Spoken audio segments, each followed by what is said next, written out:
Action.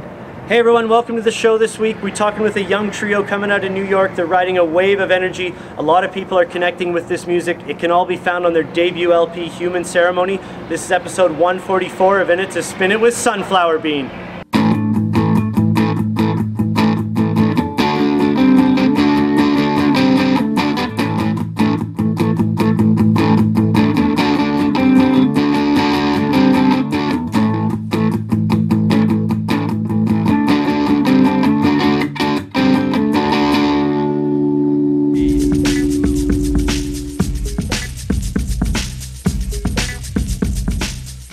So we'll start out with Parcel Time as we usually do here on In It to Spin It. This is a opening that was done a few months ago because of the break we took. I've never aired it in an episode. It makes it very appropriate that it is indeed Human Ceremony from Sunflower Bean, Fat Possum Records. Love the label. This is the pre-order version on red vinyl. Absolutely great record. Immediately enthralled when I saw them live opening for Dive in Vancouver. We talk about artwork coming up, and it's just such a great record. Great musicianship, instrumental moments, and the lyrics also really nice. This is indeed the red vinyl, like I said.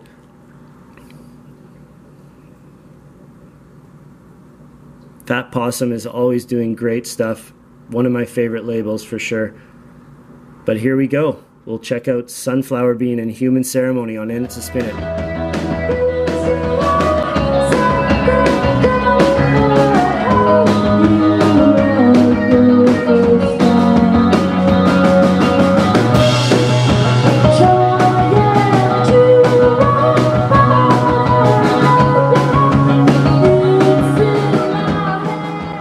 Action. Hey everybody out there, we are here in Vancouver behind the Cobalt once again with a band coming out of New York, making some great infectious tunes paired with a word-of-mouth live show that's really great. Nick, Jacob, Julia of Sunflower Bean, say hi to everybody out there. Right on guys, yeah, you guys have got some great momentum going on. There could be people like that all the time around here at Cobalt, so let's get into it. How are you? First of all, you came from Seattle, you just said, travel day, back to Portland right away. Quick turnaround. Good. Yeah, we're doing good. What did you do today? We took the car to the mechanic. Yeah. Had a car problem. And walked around a little bit. Nice. While that was happening, and then drove. Some sushi. Yeah. Had some sushi. Personally, Vancouver. I was at home today and then I wasn't. Weren't we all? That's the beauty of it. Thanks for making the time. Yeah, let's get into it. I saw you at Dive a couple months back. Welcome back. Thank you. You guys, in my opinion, stole the show that night. I was immediately enthralled with the sweet vocals, great musicianship, jammy, spacey elements of the music. Loved it, and I know a lot of people, I'm not alone, word of mouth getting out there with you guys, obviously. Talk about what is it like happening so fast for you guys? I mean, the word buzz band is thrown around a lot, but you're experiencing amazing energy at these shows, particularly in the UK, selling stuff out. Just talk about that experience of how quick this is all happening and what it's like, the ride so far. Yeah, I mean, it's amazing, the energy. Everyone, especially at like the LA show at that go, is just incredible. Yeah. It was like, I don't know, just the best feeling in the world, you know. Yeah, it's not as fast as it feels to other people who are outside of it, because to us, it's been the past 2.5 years of, you know, working and moving forward, and it's so gradual. It's not really like overwhelming or fast or anything at all. It's just like a continuous things just keep piling up, and your perception is like, oh well, now I'm gonna go on tour for 3 months. Like that's just normal now. Okay, it's cool. Let's talk about Human Ceremony. Great debut out on Fat Possum. Love the label. Love the record. Thank you. Let's talk about that. A melting pot of styles that celebrates the last 50 years of rock evenly. One of you so eloquently put it in a recent interview. I like that. I know, we're trying to figure out who would have said that. Yeah, someone, I can't remember who it was, but... Nick. I wouldn't have mentioned 50 years. Yeah. Who would have said 60 years? Talk about the DIY scene in New York and how that sound developed. You talked about a progression, so the first shows you were playing, is that representative of what we now hear on the record, or has your sound, have you always had it, or has the sound evolved? No? Yeah. When we first started out, it was just me and Jacob, and we were a much more straightforward sort of Raucous. rock and garagey sort of like 60s psychedelic band. Like we were like listening to a lot of Zeppelin, Cream, and Jimi Hendrix. Nice. And sort of writing songs that were a little bit more straightforward, like rock songs, all about like the riff and. Yeah. And I actually saw Sunflower Beach like before I joined Sunflower Beach. Oh, nice. Maybe 2 times. One time. One time. Fully, and the other time I went and the guy that was playing bass had a technical issue, and I think maybe I heard one song. Yeah. But I still thought that you guys really had it going on. Nice. And I didn't know that. I was impressed. Yeah. Because Nick got down on the floor when you were doing. Like, I was a much younger man. You were doing like the Jimi Hendrix stuff, and I was like, oh, this is fun. And they asked me to try playing bass with them, and then there's a lot of all of our different tastes in it, so I think that obviously changed the sound a little bit. Yeah.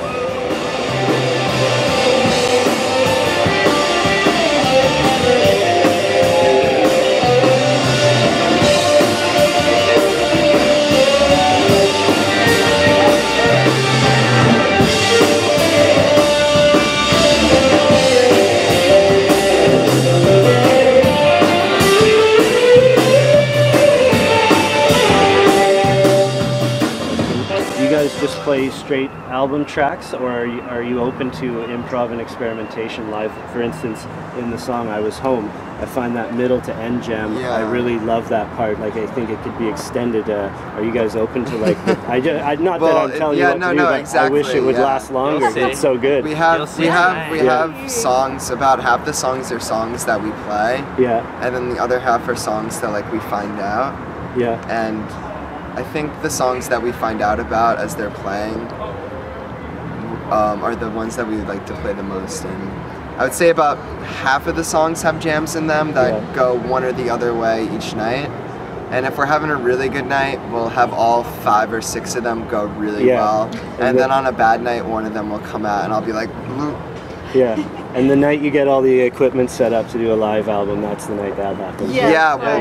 We have this one like 45-minute recording from, I think it was in Amsterdam, that the sound person took from the board. Yeah. And we might put it out as a live album because it's a really particularly good performance. Nice. This is the first time me and Jacob are hearing about it. He's got plans, man. Nice. That's cool to hear. We'll have to keep an eye out for that. I want to touch quickly on the album artwork, just the Bob Dylan aspect of it. You're in the suit, the hair, almost identical. I compared today bringing it all back home. But then the kicker is when you open up the album, the liner uses, you guys aren't in the picture, but the same lens effect, almost exactly. So talk about that little homage on your debut album to Bob Dylan. You know, I had never seen that album cover before until people started commenting to us on social media. You've got to be kidding. I'm serious. Really? I never listened to that record or saw that cover before. That's full and then of people shit. started commenting to us. I swear. There's no I have way an that actual happens. the actual record cover inspiration came from a band called The Church. Okay. Yeah. It's true. And if you look up their cover, you'll see what I mean. We kind of ripped it off. I'm gonna offer an alternative light into maybe so I think I'm behind it. Okay. Jacob's slipping on this thing. I mean, we were trying to figure out what to do with the album artwork for a little while, and we worked with my friend Ruby, and we were having trouble with like the location, and we had kind of like we had said in like previous interviews like, oh, we want to be on the cover, like you gotta we kind of saw that a lot of like what our band was doing in the beginning was trying to do the opposite of what every other band in Brooklyn was doing at the time. Yeah. Because the scene was a little bit dry and sort of like getting a little bit like sort of like old and stale, and I just wanted to form a band that did like the exact opposite things that every other band was doing at the time, which was like a lot of like pop punk and post rock. Yeah. So sort of like no one was on their cover, so we were like, yeah, we're definitely going to be on the cover of like whatever we release. So it could be kind of cheesy. We wanted to kind of like stick by it, and we actually shot that in Nick's room. Really? And it's basically that's how your room normally looks. Yeah, we just bought We bought all the flowers. Except all the clocks are set to 420 probably. Not just the one. And all the clocks are there. Yeah. And we just kind of wanted to, it's sort of like tongue-in-cheek. Yeah. the cover, like we're not sitting there like dead serious, like look how cool we are or something like that. It's like just like kind of like playing around with how rock music, you know, like values like mystery and the occult, and sort of like just making like sort of like a cheeky sort of cover. Yeah, leave some mystery to it. Yeah, I like that. Yeah. That's good.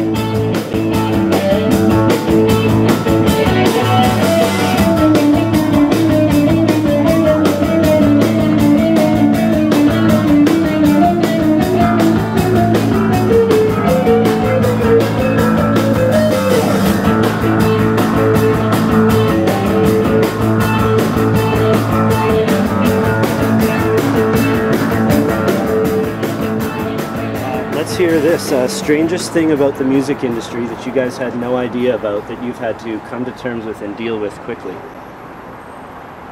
That could be a positive thing. Or Is that something we've said already, or something? No, just like we just questions. Yeah, it's just. I'm just curious because you guys are a young band.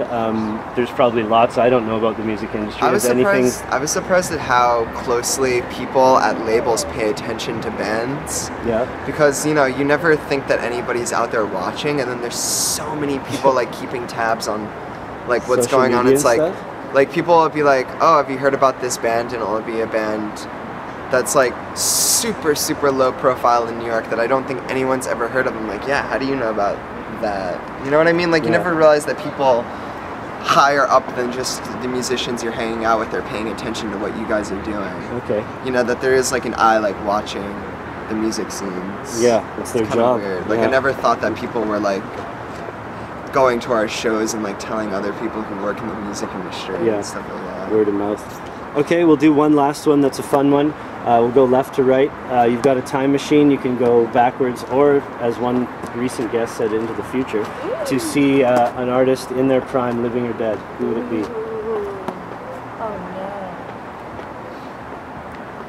If you need some time, we don't have to go left to right. If anyone else can. I know exactly where I'd go. Okay, let's hear it. I'd go to Pink Floyd's 1971 European tour. Okay, any date on there? Cool, yeah. It's the pinnacle of Floyd. Okay, anyone else? I need it one more second. Jacob has to go first. I need one more second. It's a stumper this time. Yeah. Yeah, there's just too many things. It's hard to pick one. You know, it'd be fucking awesome to see Nirvana too. It'd be That's what I really, was that'd be gonna say. fun. I don't even know why that just popped in my head. Oh, that's one of mine for sure. Nirvana first European tour, Yeah. 89? 1990. Each? I'm gonna say it's Yeah. 89. I'm gonna It's say the 89. first European tour is 89. Okay. Very respectable They were opening answer. for Tad. Yeah. I used to say when I would get asked this kind of question, I used to always say I'd like to be 16 in London in the early to mid 70s. Yeah. And I would just like to go to like a glam rock show maybe. Yeah, But now I think T-Rex. maybe I'd like to go to like Max's Kansas City or something on a good night and just Okay. like see what's going on. Nice. But I Meet would probably Lou Reed would and have him be really mean meet to Lou you. Reed and have him be really mean. That's to why I me, didn't yeah. pick that. I don't have a clue. Okay, well that's a Probably good. wouldn't be cool enough to get him. Yeah. Yeah, you guys like Velvet Underground. I've read about that too. Yeah. Okay, I think that's a good chat. We've taken up enough of your time. You're cold, I Thank can you. tell. So Yeah, stripping around. thanks for doing it, man. No, And, thank you. you've seen a truly great debut, and I hope to see and hear Sunflower Bean flourish in the years to come. So Thank you so Thank much. you. Yeah. Thanks for coming. Thanks, guys. Hope you Can't enjoyed wait. the show. Yeah. Thank you.